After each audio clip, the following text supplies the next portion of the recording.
नमस्कार मैत्रिणींनो, सुचिता व्लॉगमध्ये मनापासून आपले स्वागत। आज आपण पाहणार आहोत शहाळ्याच्या पाण्यापासून सरबत किंवा पौष्टिक ज्यूस कसा बनविणार आहोत ते पाहूया। चला तर मग थोडाही वेळ न घालवता कसे सरबत केले आहे ते पाहूया। माझ्याकडे जी उपलब्ध फळं आहेत ती मी अशी बारीक कापून घेत आहे।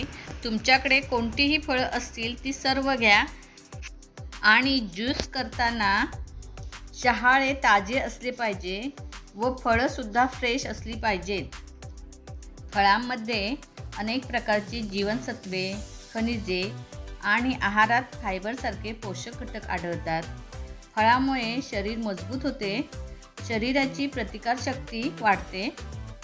सालीसह फळे खाल्ल्याने ए, बी, सी, ई आणि के ही जीवनसत्वे असतात। रोज एक फळ खाण्यास डॉक्टर सल्ला देतात।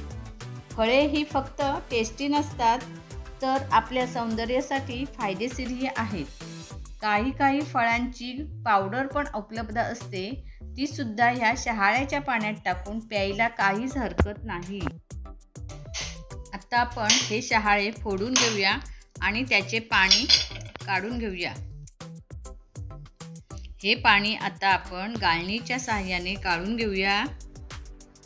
नारळाचे पाणी म्हणजे शहाळ्याचे पाणी कोवळ्या व हिरव्या शहाळ्यात आढळते। शरीरात त्वरित ऊर्जा वाढविण्याचे काम करते।